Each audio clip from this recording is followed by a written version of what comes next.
एक विवाहित महिला होती, तिला 3 मुलंसुद्धा होते आणि तिच्या लग्नाला 5-6 वर्ष झालेली होते. सुखाचा संसार सुरू होता. पण मात्र मागच्या 2 वर्षापासून तिचा नवरा दुसऱ्या राज्यामध्ये नोकरीनिमित्त गेला होता आणि तो बरेच दिवस तिकडंच राहायचा.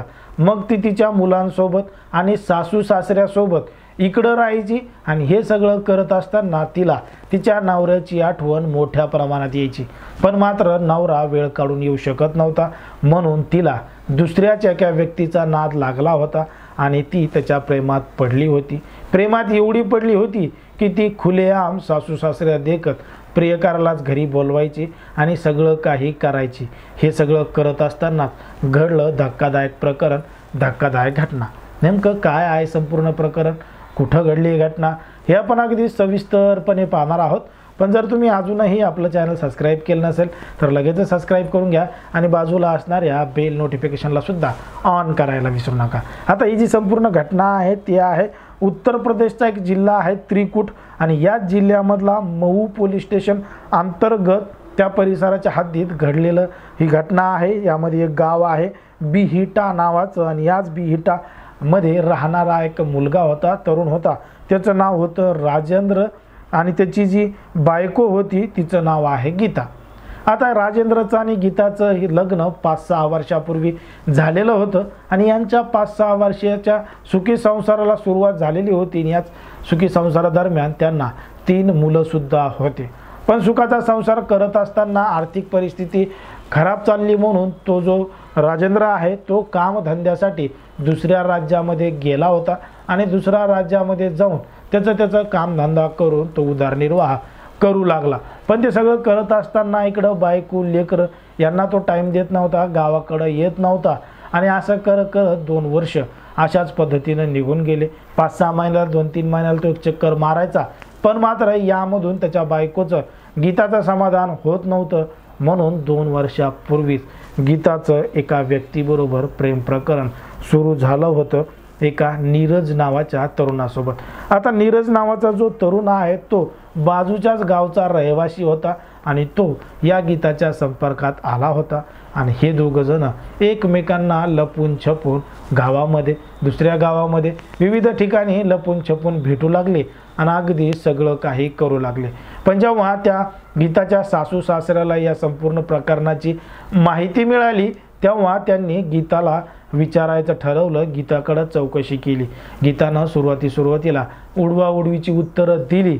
पण मात्र जेव्हा सासू सासऱ्यांनी त्या गीताला रंगे हात एक दिवस पकडलं तेव्हा मात्र तिचं संपूर्ण प्रकरण उघड झालं.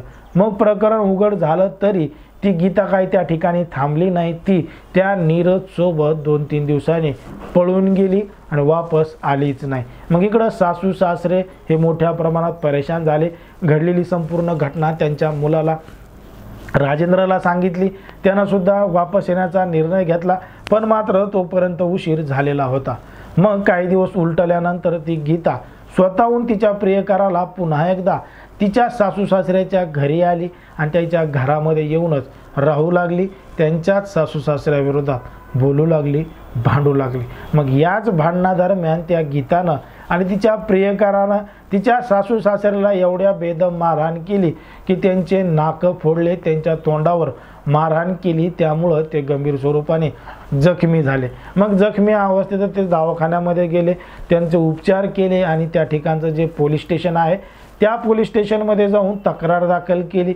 पण मात्र पोलिसांनी पाहिजे तशी कारवाई त्या गीतावर किंवा त्याच्या प्रियकरावर केली नाही.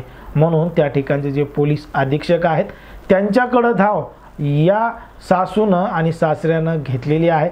मग पोलीस अधीक्षकसुद्धा आता त्यांना न्याय मिळवून देतील का आणि त्या गीतावर आणि तिच्या प्रियकरावर गुन्हा दाखल करतील का असा देखील प्रश्न त्या ठिकाणी निर्माण झालेला आहे. पण मात्र या ठिकाणी सासू आणि सासऱ्यांनी त्यांच्या सुनेबद्दल असे आरोप केलेले आहेत.